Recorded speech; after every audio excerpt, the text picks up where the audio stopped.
Je renouvelle notre solidarité agissante envers le Mali. Le Sénégal est de tout cœur avec la République sœur du Mali pour le retour définitif de la paix et de la sécurité dans l'unité nationale et dans l'intégrité territoriale du pays. La paix au Mali, c'est la paix au Sénégal, mais c'est surtout la paix dans le Sahel. C'est pourquoi je tiens à saluer vos efforts courageux pour la réconciliation nationale et la lutte contre le terrorisme au sein du G5 Sahel. De toute évidence, et en premier lieu, la riposte militaire sur le terrain contre les groupes terroristes est vitale. Il ne faut pas faire la fine bouche. On ne peut pas, avec des fleurs, accueillir ou régler le problème qui se passe sur le Sahel. Il faut régler le problème militaire d'abord. C'est inévitable, donc nous devons aussi assumer cela. Nous ne pouvons pas laisser le champ libre à des forces dont le seul objectif est de semer la mort et le chaos. Mais la riposte militaire doit être solidaire et globale pour ne laisser aucun sanctuaire aux groupes terroristes. Or, le risque aujourd'hui et pour les années à venir, c'est de voir des terroristes vaincus ailleurs chercher des zones de repli en Afrique pour y poursuivre leurs activités criminelles en s'attaquant aussi bien aux populations locales qu'aux intérêts étrangers sur le continent. Ce serait une erreur fatale de sous-estimer ce risque ou de penser que le déplacement du spectre du terrorisme vers une zone donnée mettrait les autres à l'abri.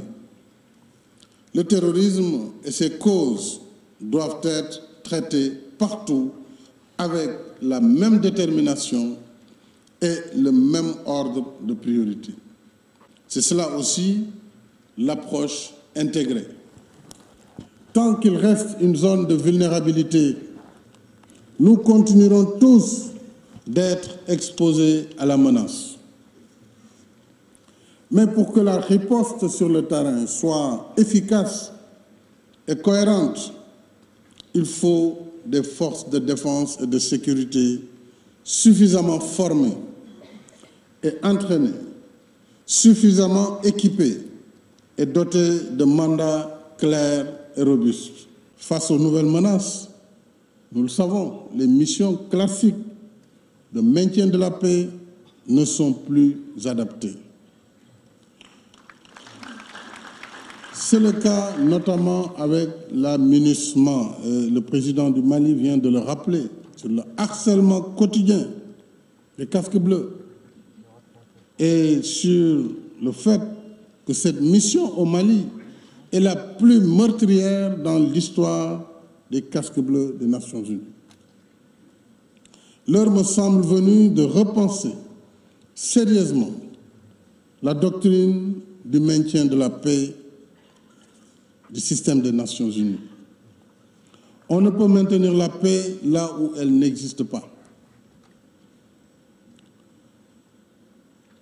Là où plutôt il faut la rétablir en combattant des groupes dont la violence est le seul mode d'action. Deuxièmement, l'échange de renseignements et sa coordination sont tout aussi indispensables. Lorsque la bataille du renseignement est perdue, le combat contre l'insécurité et le terrorisme est perdu d'avance. Mais le renseignement est d'abord une affaire de professionnels. Le renseignement ne s'accommode ni du spectacle, ni du spectaculaire. Pour être efficace, le renseignement requiert surtout de l'intelligence et de la discrétion dans l'action. Il nécessite également une vigilance citoyenne, mais aussi un comportement patriotique de chacun.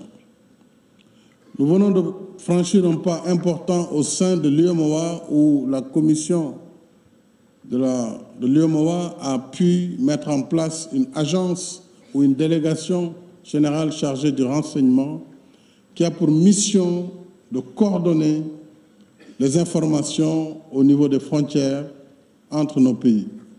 Et comme nous le savons, la CEDEAO elle-même a déjà un instrument pareil, mais elle a aussi et surtout décidé de mettre en place des passeports biométriques qui vont beaucoup faciliter l'identification des personnes le long des frontières entre les pays membres de la CEDEAO. Il y a un troisième défi que je voudrais souligner. Nous devons intégrer davantage les risques liés aux États faillis. Chaque fois qu'un État est affaibli d'une façon ou d'une autre, chaque fois que ses ressorts sont cassés, le vide se crée, le chaos et l'insécurité s'installent. L'État failli offre un sanctuaire de rêve pour tous les réseaux mafieux et criminels, y compris ceux de l'immigration clandestine. Le président Keïta en a parlé, le trafic de drogue dans la zone sahélo-sahélienne, parce qu'en face, il n'y a plus de loi ni d'autorité organisée pour combattre et freiner ces groupes. Je ne vais pas donner d'exemple, mais nous devons faire très attention sur les schémas que nous mettons en œuvre avant d'agir. C'est pourquoi il faut se garder des solutions toutes faites, conçues et appliquées sans concertation avec les Africains. Pourquoi, Madame Parly, je salue les idées que vous avez défendues dans votre message.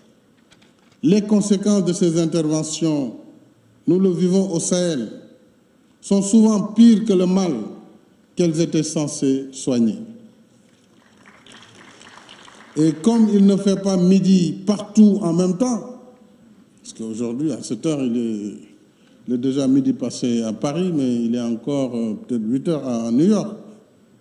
Il ne fait pas midi partout en même temps. Chaque pays a une histoire, une expérience et des spécificités dont il convient de tenir compte. C'est extrêmement important sur les réponses que nous voulons trouver par rapport au défi du terrorisme.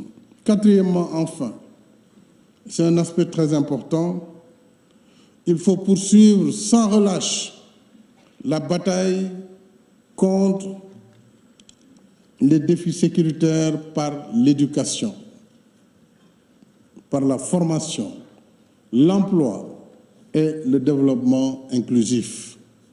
C'est un impératif de premier ordre parce que la pauvreté, l'ignorance et l'absence de perspective d'une vie meilleure font le lit à toutes les frustrations et alimentent les risques d'extrémisme violent. En réponse à ces facteurs d'instabilité, l'éducation, la formation, les activités génératrices de revenus, en particulier pour les jeunes, et le soutien aux zones défavorisées dans nos pays, donnent et doivent compter parmi les solutions durables aux défis sécuritaires. À mon sens, le développement dans l'équité et la justice sociale reste une condition sine qua non de la paix et de la sécurité en Afrique.